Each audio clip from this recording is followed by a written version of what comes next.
Well, Paul, a point on the road against Leamington today. Overall, what did you make of that game? A little bit mixed in terms of how we feel about it. I think at one point we 1-0 up and we looked relatively in control of the situation. Obviously the sending off changes the game, and then it's all hands to the pump.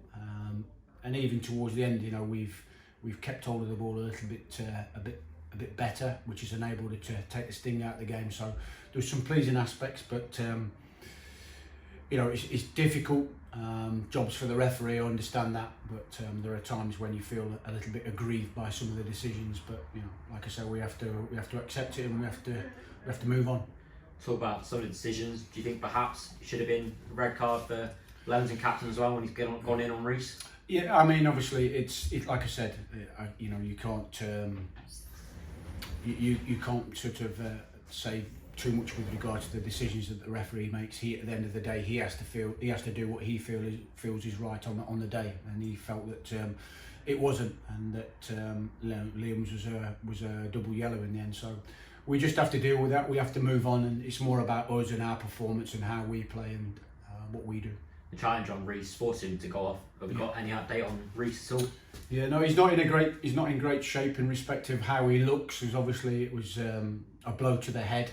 Hopefully there's no concussion or anything like that. But obviously, for a player to come off with a head injury, obviously it tells its own story in that respect, really. Do you think today was points dropped or a point gained? No, I think when you look at the overall game, obviously we're 30 minutes at the end where we're 1-0 in front, but they're pushing. So we've done well in respect of sort of making sure we come away with something, making sure we're resilient, and making sure that we put another point on the board. It's a difficult afternoon for us.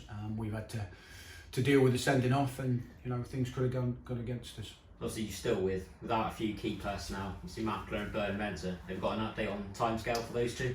Hopefully, again, obviously Matty came off in the Brackley game and wasn't able to recover in time. Ment's probably going to be a little bit longer, and he could be a little bit. Hopefully, not too long, but a little bit longer than perhaps a month or so. But we'll have to wait and see on that side. Obviously, it's sending off left just a little bit shaky for a few minutes before the lads at the back, very young back line, really composed themselves and did a great job. We changed the shape a couple of times earlier. At one point, obviously, we stayed with the 5, and then we managed to get some legs on. So I felt it was important to try to get to their fullbacks a little bit, stop the supply, which I felt we did better, and limited the amount of balls that kept raining in our box, because obviously that was going to be an issue. But it was all hands to the pump in the end, and it was making sure that we had to try and look after the ball when the opportunities arose, but also make sure we defended properly as we did, and saw the game out in the end. So you've got a bit more of a natural rest time now. A week ago, welcome Kidderminster. That's going to be another tough game, isn't it? Yeah, and hopefully we can get 1 or 2 walking wounded back, and that would help us in terms of boost the numbers and give us more options. But let's see how we fare this week. Brilliant. Thank you. Thank you.